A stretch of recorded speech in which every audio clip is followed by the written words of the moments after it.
نحمدہ و نصلی علی رسولہ الکریم۔ معزز سامعین گرامی، ہمارا درس فقہ مسلسل چل رہا ہے، تو درس فقہ کی ہماری یہ چوتھی نشست ہے۔ تو مسائل جو ہم بتا رہے تھے وہ خواتین کے متعلق تھے۔ تو مسائل سے پہلے ہر نشست میں کوئی اصلاحی گفتگو کرتا ہوں، آج بھی کرتا ہوں۔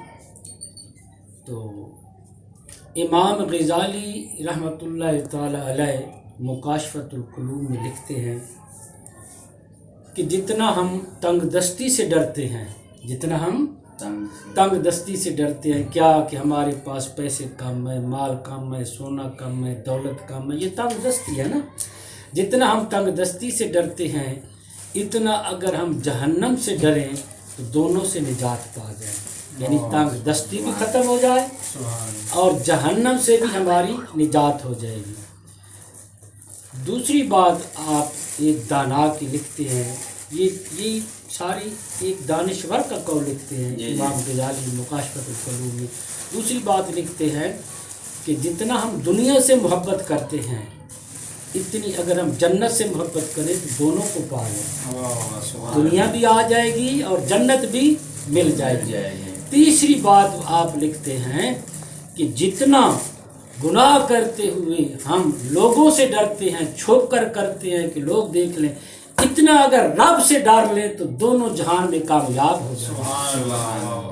اتنا ہی مطلب آپ کا لکھنے کا یہ ہے، آپ نے جو یہ لکھا کہ وہ اس دانا کا قول آپ کو پسند آیا، اور وہ دانا کی جو آخری بات ہے دانشور کی کہ گناہ کرتے ہوئے ہم جتنا لوگوں سے ڈرتے ہیں، حالانکہ اللہ سے زیادہ ڈرنا چاہیے، لیکن اتنا بھی اگر کوئی ڈرے تو دونوں جہانوں میں کامیاب اور کامران ہو جائے گا۔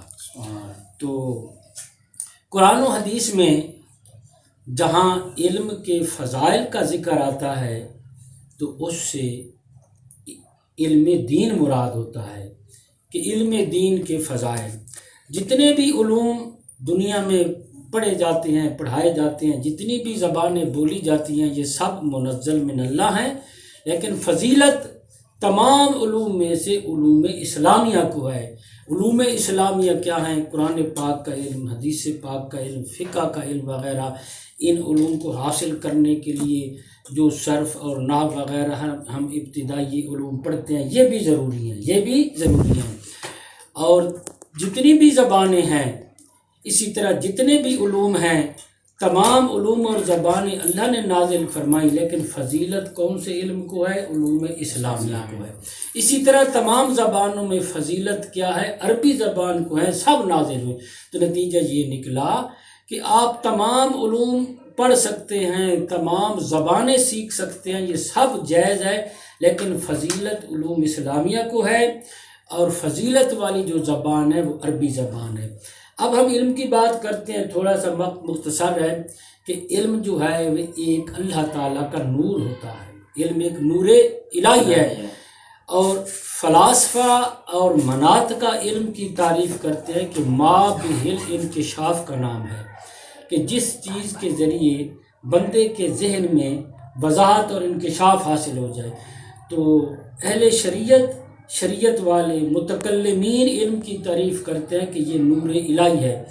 تو نور ہے بھائی علم، تو نور متکلمین کی اور اہل شرع کی تعریف اور فلاسفہ مناطقہ کی تعریف کے الفاظ الگ الگ ہیں، لیکن مطلب ایک ہی بنتا ہے کہ کیا نور کی کیا تعریف ہے؟ جو خود بھی روشن ہو، جو دوسری چیز کو بھی روشن کر دے، اس کو نور کہتے ہیں۔ فلاسفہ کہتے ہیں کہ ما بھل انکشاف کا نام ہے کہ جس چیز کے ذریعے بندے کو وضاحت حاصل ہو جائے۔ تو ایک ہی بات ہو گئی نا، الفاظ مختلف ہیں لیکن دونوں تعریفوں کا جو معنی ہے، مطلب ہے، وہ ایک ہی بنتا ہے۔ تو متکلمین کے نزدیک اور علماء کے نزدیک شریعت پاک میں علم کی تعریف کیا ہے کہ علم ایک نور الہی ہے، اللہ تعالیٰ کا ایک نور ہے، وہ اللہ تعالیٰ بندے کو عطا فرماتا ہے، اللہ تعالیٰ بندے کو۔ اب یہ جو علم اللہ تعالیٰ عطا فرماتا ہے، اگر وہ بشر کے ذریعے حاصل ہوا، مثلا جیسا کہ ہم نے اپنے اساتذہ سے پڑھا میرے اساتذہ نے، آپ کے اساتذہ نے اپنے اساتذہ سے پڑھا، تو یہ علم جو ہمیں ملا یہ کس بشر کے، انسان کے واسطہ سے ملا. اس علم کو علم کسبی کہتے ہیں. اگر علم بشر کے واسطہ سے نہ ملا، اللہ تعالیٰ نے اپنی قدرت کاملہ کے ساتھ وہ بندے کو عطا کر دیا، تو اس کو علم لدنی کہتے ہیں. اس کو کیا کہتے ہیں؟ جو اللہ تبارک و تعالیٰ اولیاء کرام کو عطا فرماتا ہے. تو یہ جو علم ہے، پھر اس علم لدنی کی آگے کئی قسمیں ہیں کہ یہ ایک وحی ہے، اور دوسرا الہام، اور تیسری فراست ہے. اس کو معنی ہم سمجھ کرتے ہیں. تو وحی جو ہے وہ مرسلین و انبیاء علیہ السلام کے ساتھ خاص ہے. نبی اور رسول کے بغیر کسی کے پاس وحی نہیں آتا. آگے ہوگا الہام. الہام جو ہے وہ اولیاء کرام کے ساتھ ہے کہ اللہ تبارک و تعالیٰ اپنے اولیاء کرام پر الہام فرماتا ہے. تیسری ہے فراست. یہ فراست اللہ تعالیٰ ہر مومن کو عطا فرماتا ہے اس کے ایمان کے درجہ کے مطابق. جس کا جتنا ایمان کیا ہوگا کامل اور پختہ ہوگا، اس کو اتنی زیادہ فراست عطا ہوگی. پھر آگے علماء فرماتے ہیں کہ یہ الہام اور فراست وہ معتبر ہے جو شریعت کے مطابق ہو. اگر الہام اور فراست کوئی بندہ ایسی بات کرتا ہے جو خلاف عادت ہے، تو یہ الہام اور فراست اگر شریعت کے مطابق نہیں ہے تو وہ شیطانی وسوسہ ہے، وہ شیطانی وسوسہ ہے. تو اس پر ہم عمل نہیں کریں گے، اس کا اعتقاد نہیں رکھیں گے. اسی طرح یہ علم کی بات ہے. ایک روایت میں آتا ہے، پہلے بھی میں آپ کو یہ سنا چکا ہوں، ان معاویہ قال قال رسول اللہ صلی اللہ تعالیٰ علیہ وسلم. حضرت امیر معاویہ رضی اللہ تعالیٰ عنہ فرماتے ہیں کہ میرے آقا صلی اللہ تعالیٰ علیہ وسلم نے فرمایا، من یرد اللہ بہ خیر یفقہہ فی الدین، کہ اللہ تبارک و تعالیٰ جس کے ساتھ بھلائی کا ارادہ فرماتا ہے، یعنی جس کے ساتھ بھلائی کرنا چاہتا ہے، اسے دین کی سمجھ عطا فرماتا ہے. پھر میرے آقا فرماتے ہیں وَإِنَّمَا أَنَا قَاسِمٌ وَاللَّهُ يُؤْتِي، میں تقسیم کرنے والا ہوں، اللہ تعالیٰ عطا کرنے والا ہے. تو اب اس حدیث پاک کے دو حصے ہیں. پہلا حصہ تو یہ ہے کہ اللہ تبارک و تعالیٰ جس کے ساتھ بھلائی چاہتا ہے اسے دین کی سمجھ، دانائی اور دینی علم عطا فرماتا ہے. اور دوسرا حصہ یہ ہے کہ میرے آقا فرماتے ہیں کہ میں تقسیم کرنے والا ہوں، اللہ تعالیٰ عطا فرماتا ہے.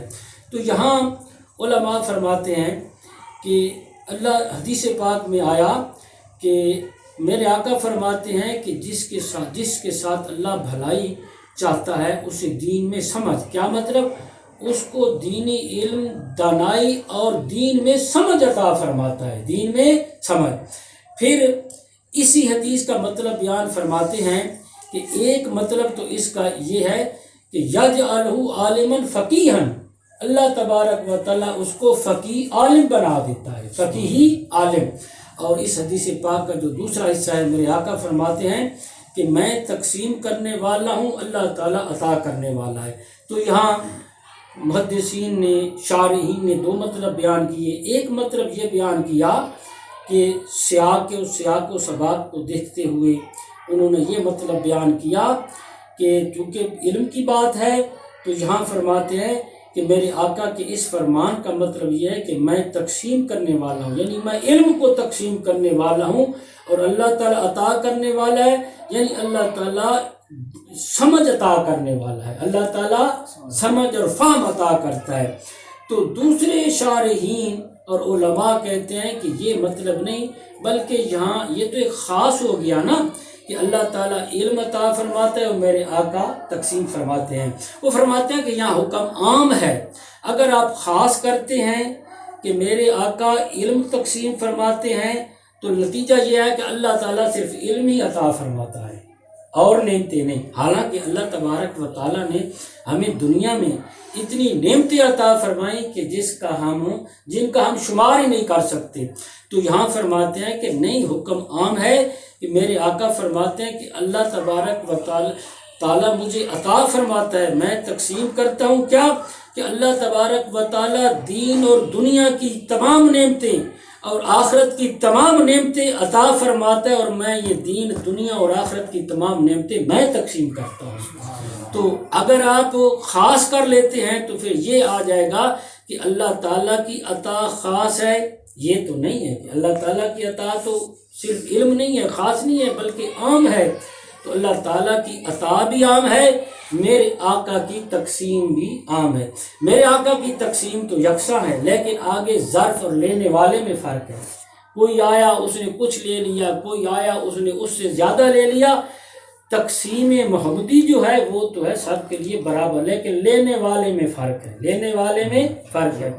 تو یہ بتا رہا تھا کہ جہاں بھی علم کی فضیلت کی بات آتی ہے قرآن پاک میں، حدیث پاک میں، اس سے مراد علوم اسلامیہ ہیں۔ تو اب ہم اپنے فقہی مسائل کی طرف آتے ہیں۔ تو حیض و نفاس کے مسائل میں بیان کر رہا تھا۔ آج میں مشترکہ حیض و نفاس اور جو حیض و نفاس والی عورت اور جنبی بندے کی کے مشترکہ مسائل بتا دیتا ہوں۔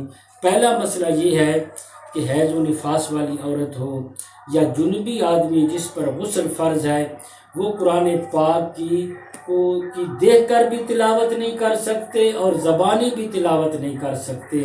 اور پھر ہاں ان کے جسم کا کوئی حصہ، چاہے انگلی کا تھوڑا سا حصہ بھی قرآن پاک کو لگ جائے تو یہ حرام ہے۔ بالکل اپنا جسم یہ قرآن پاک کو نہیں لگا سکتے، یہ حرام ہے۔ پھر آپ دیکھتے ہیں کہ قرآن پاک پر جلد بنا دی جاتی ہے، جلد بنی ہوئی ہوتی ہے، پھر ایک چولی سی چڑھا دیتے ہیں جو بالکل تلاوت کے وقت ہر وقت قرآن پاک کے ساتھ چسپاں ہوتی ہے۔ اس جلد کو، اس چولی کو بھی یہ لوگ ہاتھ نہیں لگا سکتے، یہ حرام ہے، یہ منع ہے۔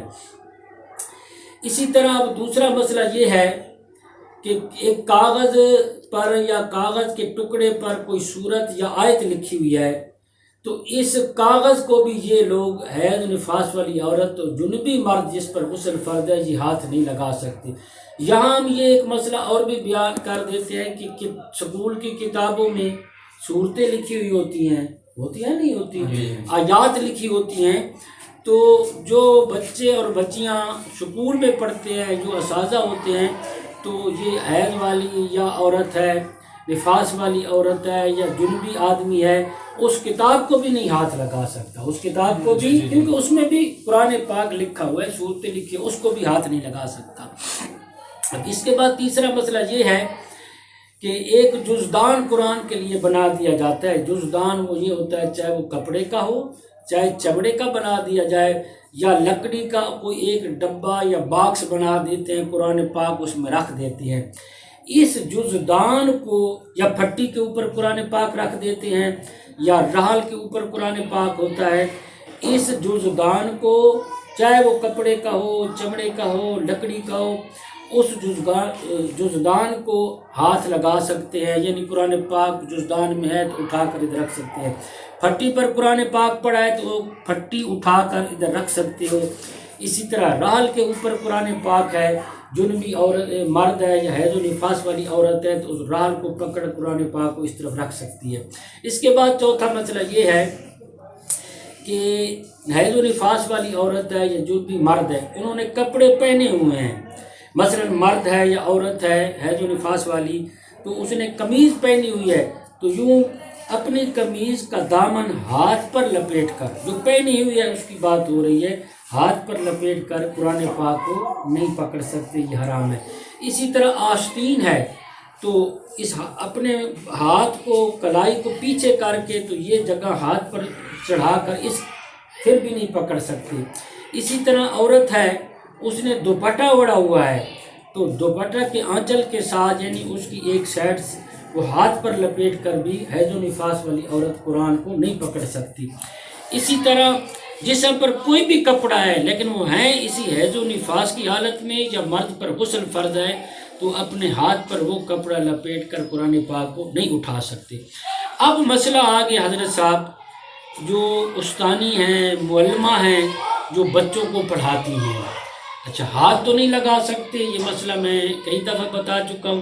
اب استانی یا معلمہ جو ہے اس نے بچوں کو سبق پڑھانا ہے تو فتاوی عالمگیری میں ہے، فقہاء نے اتنی بات لکھی ہے کہ وہ ایک ایک کلمہ، ایک ایک لفظ وہ پڑھا سکتی ہے۔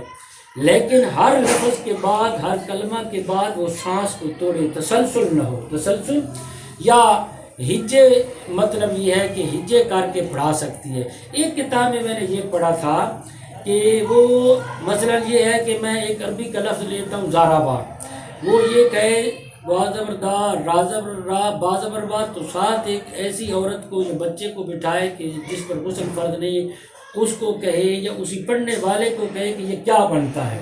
ایک کتاب میں نے یہ پڑھا۔ بہرحال فتاوی عالمگیری میں یہ بات ہے کہ ایک ایک لفظ، مثلا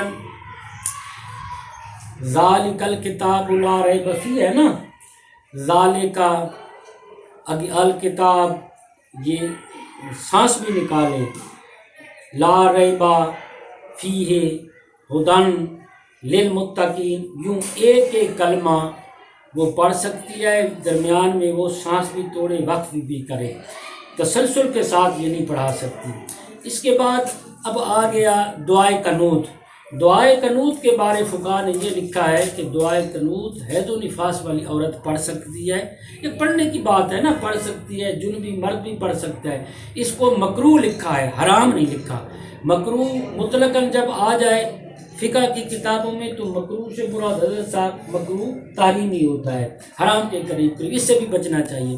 اس کے بعد اب یہ مسئلہ ہے کہ ذکر و اذکار کا مسئلہ، کہ حیض و نفاس والی عورت ہے یا جنبی آدمی، وہ ذکر کر سکتے ہیں، مثلا کلمہ شریف کا ذکر کر سکتے ہیں، تسبیحات پڑھ سکتے ہیں اور درود شریف پڑھ سکتے ہیں۔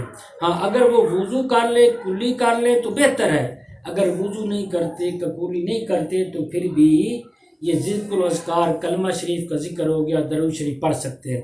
اس کے بعد مسئلہ یہ ہے کہ جس پر غسل فرض ہے، حیض و نفاس والی عورت یا جنبی آدمی، وہ مسجد میں نہیں جا سکتے۔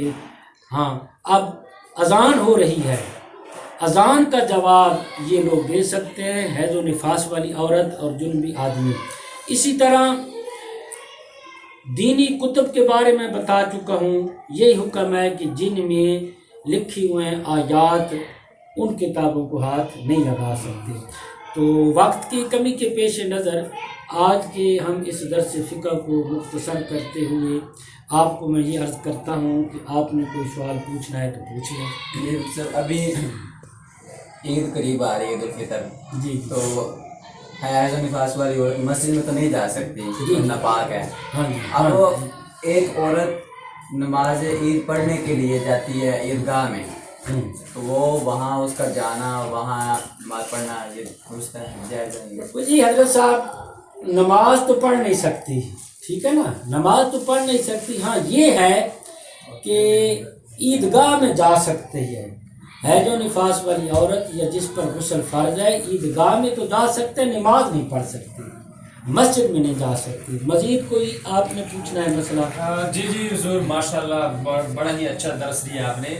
تو جیسا کہ آپ جانتے ہیں کہ آگے ماہ رمضان بھی آ رہا ہے، تو کیا یہ جو حیض و نفاس والی جو عورت ہے، وہ آپ کو پتہ ہے کہ وہ روزہ نہیں رکھ سکتی، تو آیا کہ وہ اس کا شرعی حکم کیا ہے، اور پھر کیا وہ کھلم کھلا کھائے یا نہ کھائے، اس کے بارے میں شریعت کیا کہتی ہے؟ ہاں یہ ہے کہ بھئی جو حیض و نفاس والی عورت ہے وہ روزہ نہیں رکھ سکتی اور نمازیں بھی نہیں پڑھ سکتی۔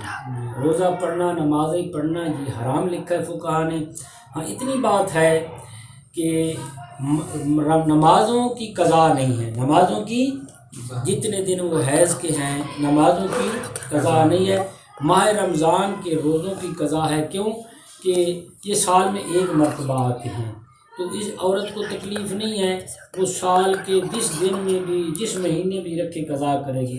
نمازوں کی ہے کہ ایک عورت کی قضا نہیں ہے، وہ معاف شریعت پاک نے کر دی کہ اگر وہ 5 دن اس کو خون آتا ہے تو 5 نمازیں وہ ہو گئی اور 5 وقتی پڑے گی، تو شریعت نے معاف فرما دی۔ اچھا دوسری اس کا آپ کا کیا تھا کہ وہ کیا ہے کہ وہ کس طرح پھر وہی دن گزارے، روزے والا جو دن ہے؟ ہاں وہ روزے والا دن یہ ہے کہ اب وہ مثلا عورت کو روزہ تھا، اس کو حیض آ گیا نا، یعنی کہ وہ اس کو حیض آ گیا، رمضان میں ہی آ گیا، ہاں، تو اب اگلے دن کے لیے وہ روزہ تو نہیں رکھ سکتے۔ اس دن مطلب یہ ہے کہ روزے کی حالت میں ہے، اس کو حیض آ گیا، اس روزہ کی وہ قضا تو کرے گی، بہتر یہ ہے کہ وہ کچھ کھائے پیے نہیں، بہتر یہ ہے کچھ نہیں، ماہ رمضان کا احترام کرے. اگر وہ کچھ کھانا چاہتی ہے تو وہ چھپ کر کھا سکتی ہے، چھپ کر، لیکن اس کی قضا کرنی ہوگی. لیکن جیسے ہی اس کو حیض آیا تو روزہ تو اس کو نہ رہا، وہ نیت بھی کر لے کہ بھئی اب مجھے روزہ نہیں ہے، وہ یوں نہ رہے کہ بھئی میں روزے کی حالت میں ہوں، روزہ تو نہیں ہے. ہاں یہ ہے کہ وہ روزے دار کی طرح رہے، اگر کچھ کھانا چاہتی ہے تو وہ چھپ کر کھا سکتی ہے. اچھا حضور، اس کے ساتھ ساتھ اٹیچ ایک شارٹ سا مسئلہ یہ بھی ساتھ ہو جائے. کچھ لوگ یہ کہتے ہیں کہ بیماری ان کو لاحق ہوتی ہے یا کہیں اور انہیں سفر پر جانا ہوتا ہے، تو وہ کہتے ہیں کہ میں 2 نیتیں کرتا ہوں. آیا کہ میں 12 بجے سے پہلے اگر میں نے سفر شروع کیا تو میرا روزہ نہیں ہوگا، اگر نہیں کیا تو پھر میرا روزہ ہوگا. آیا کہ یہ 2 نیتیں کرنا شریعت اس کے بارے میں کیا کہتی ہے، کہ ہو سکتی ہیں یا ویسے لوگوں کی باتیں؟ ہاں، زوال سے پہلے تو وہ یہ کر سکتا ہے کہ بھئی میں نے روزہ رکھنا ہو تو روزہ رکھوں گا، اگر روزہ نہیں رکھنا تو میں چھوڑ دوں گا.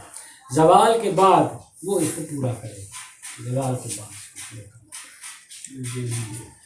تو مزید کوئی اگر مسئلہ ہے تو آپ حضور یہ ساتھ ساتھ مسئلہ ایک ہے کہ ایک بندے نے پوچھ لیا تھا کہ یہ جو مردوں کو قطرے آ جاتے ہیں پیشاب کے بعد یا ویسے قطرے آتے ہیں، تو آیا کہ کیا اس سے غسل فرض ہوتا ہے؟ جی وہ غسل فرض ہونے کے جو اسباب ہیں وہ تفصیل سے بعد میں بتائیں گے. یہ قطرے جو پیشاب کے نکلتے ہیں نا، یہ بغیر شہوت کے نکلتے ہیں، بغیر شہوت کے جو کچھ بھی نکلے اس سے غسل فرض نہیں ہوتا. اگر قطرے نکلے تو ان قطروں سے غسل فرض نہیں ہوتا. اور جس جگہ پر لگ جائے بدن پر یا یہ ہے کہ وہ جگہ دھونی پڑے گی جہاں وہ جسم پر دھونی پڑے گی. پھر اگر اس کو مسلسل بیماری ہے تو پھر وہ دیکھا جائے گا جو شریعت پاک نے مقدار مقرر کر دیے کہ جو کتنی وہ نجاست لگ گئی ہے، تو اگر وہ زیادہ لگ گئی ہے تو اس کو دھونا فرض ہے، اگر کم ہے جو معاف ہے تو پھر وہ دھونا ضروری نہیں ہونا. اگر اس کے ساتھ وضو وہ قطرے آ جائیں تو پھر وضو ٹوٹ جاتا ہے؟ ہاں وضو تو ٹوٹ جاتا ہے، وضو اس کو کرنا پڑے گا، لیکن اس کو بیماری ہی ایسی لاحق ہو گئی ہے کہ ایک وقت کے لیے جب وضو کرتا ہے تو اس کا وضو قائم ہی نہیں رہتا، یعنی 5 منٹ کے بعد 10 منٹ کے بعد پھر آ جاتے ہیں، تو وہ معذور ہے. معذور کا جو وضو ہوتا ہے اس وقت تک ہوتا ہے، اس وجہ سے وضو نہیں ٹوٹے گا. ہاں کوئی اور وجہ پائی گئی ہے، نہیں خون نکل آیا تو پھر وضو ٹوٹ جائے گا. جیسے ہی اس نماز کا وقت ختم ہوگا دوسری نماز کا شروع ہوگا تو اس کا وضو ختم. یعنی ہر وقت کے لیے نماز کی بات نہیں ہے، ہر وقت کے لیے وہ نیا وضو کرے گا، اس وجہ سے وضو نہیں ٹوٹے گا. وآخر دعوانا الحمدللہ رب العالمین.